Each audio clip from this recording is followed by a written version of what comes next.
ہم نے بار بار کہہ دیے اسانید جو ہے نا کہ بخاری فلان سے کلینی فلان سے روایت کرتے ہیں، فلان فلان سے روایت کرتے ہیں، وہ زرارہ سے روایت کرتے ہیں. یہ اسانید جو ہیں یہ اجازات ہیں، یہ نہیں ہے کہ وہ کسی نے سے انہوں نے یہ احادیث جو مشافہتاً نقل ہوئی ہیں، یہ اجازہ ہے. زرارہ کی جو کتاب ہے، محمد ابن مسلم کی کتاب ہے، کلینی صاحب کے پاس ان کے 10 اجازے ہوتے تھے، 10 مختلف طرق سے، کیونکہ زرارہ کے اپنے 10-20 شاگرد ہوتے تھے، پھر اس کے شاگردوں کے 10-20 شاگرد ہوتے تھے، 2-3 نسل میں سینکڑوں ہوتے تھے، تو کلینی صاحب کے پاس سینکڑوں اجازے ہوتے تھے. یا آپ کتاب فہرست شیخ طوسی میں یا فہرست نجاشی وغیرہ میں آپ دیکھ لیں، وہ سب کہتے ہیں، اس میں ہر مصنف کے بعد وہ کہتے ہیں کہ حدثنی فلان بکتب، فلان نے مجھے اس کے کتب کی حدیث کی ہے، وہ سب اس سے مراد یہ اجازہ ہے. تو یہ کلینی صاحب سند کا ذکر کرتے ہیں کہ میں نے فلانے سے سنا، حدثنی فلان، فلان نے مجھے حدیث کیا، فلان نے مجھے حدیث کیا، اس نے امام جعفر صادق علیہ السلام سے. یہ اجازے ہیں، یہ اس طرح نہیں ہے جیسے بخاری مسلم میں ہے. بخاری مسلم نے کہتے ہیں کہ میں نے فلانے سے سنا ہے، فلانے نے فلانے سے سنا ہے، فلانے نے فلانے سے سنا. اور بھائی آج یاد رکھو میرے عزیزوں کہ بخاری مسلم، سنن ابن ماجہ، سنن ترمذی، سنن نسائی، مسند احمد ابن حنبل، یہ ان کے سب کتابیں، یہ سب کوڑے میں پیڑ گئے، ختم ہو گئے. ان کے پہلے سے بھی اعتبار نہیں تھا. آج سلمان صاحب نے الحمدللہ رب العالمین خود اعتراف کیا ہے کہ سند صحیح ترین ہو سکتی ہے ان کے کتب میں، اور وہ حدیث نہ صرف مشکوک بلکہ کیا ہے، جھوٹی ہے. ٹھیک ہے نا، انہوں نے خود کہا ہے. پہلی بات. دوسری بات، انہوں نے کہا کہ سب کے سب احادیث ہمارے مشکوک ہیں. انہوں نے بار بار کہہ دیا کہ ہمارے احادیث ظنی ہے. ظنی سے کیا مطلب ہے کہ ان کے شک ہے، ان پر یقین نہیں ہے، تو سب مشکوک ہے نا.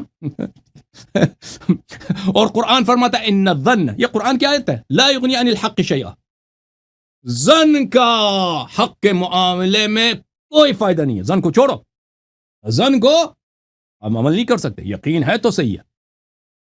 ولا تقف ما ليس لك به علم، اللہ تعالیٰ قرآن مجید میں فرماتا ہے پیروی نہ کرو حرام ہے جس پہ تمہیں یقین نہیں ہے. جب تم خود کہتے ہو کہ تمہاری پوری سنت ہی مشکوک ہے، یہ تو قرآن کے خلاف ہو گیا، پھر اس کی سنت کی اتباع کیسے کر سکتے ہو؟ تم مشکوک ہے، اس کی اتباع نہیں کر سکتے. ختم بات، ختم بات، نہیں کر سکتے تم. تو الحمدللہ. اور پھر انہوں نے یہ بھی اعتراف کیا کہ ہم ہر حدیث کو قرآن سے ملائیں گے. انہوں نے خود کہا نا، آج کہا نہیں کہا کہ ہم ہر حدیث کو قرآن سے ملائیں گے، قرآن میں آیت ملی تو صحیح ہے. تو بھائی تو پھر بخاری مسلم چلی گئی نا، ختم ہے. اس میں کتنے حدیث ہیں کہ اس حدیث کے متن پہ قرآن کی آیت موجود ہے. جی بھائی مجھے نہیں معلوم یہ کل مدرسے کیسے جائے گا. ادھر تو مولوی بیٹھا نا، موٹے موٹے گردن والے. اس بیچارے کو وہ بھائی وہ ورغلاتے ہیں کہ تو جا اللہ یاری کو پسا. یہ ان کا منصوبہ ہوتا ہے، یہ بالکل میٹنگ ہوتی ہے، کمیٹی ہوتی ہے ان کی، وہ تحقیق کر کے کل جا کے اللہ یاری کو اگلے ہفتے اس طرح پسائیں گے. وہ یہ کہے گا، تم یہ کہنا، یہ کہنا. یہ سب آیت ہے نا، الحمدللہ ان کے سب مکر وغیرہ ختم. اب جو ہے نا، وہ تو یہ مولوی صاحب ان کے جو اساتید مشائخ مدرسے میں، وہ تو یہ نہیں کہیں گے کہ ہم نے آپ کو غلط سکھایا تھا. وہ تو ان کو ڈانٹیں گے کہ تو نے جو ہمارا بیڑا غرق کیا. وہ تو اعتراف تو نہیں کریں گے نا. مولوی اعتراف کرے گا کہ میں آ رہا ہوں، وہ اس کو کہے گا کہ تو نے ہماری بے عزتی کرائی اللہ یاری کے سامنے. چلے الحمدللہ، شیعوں کو مبارک ہو.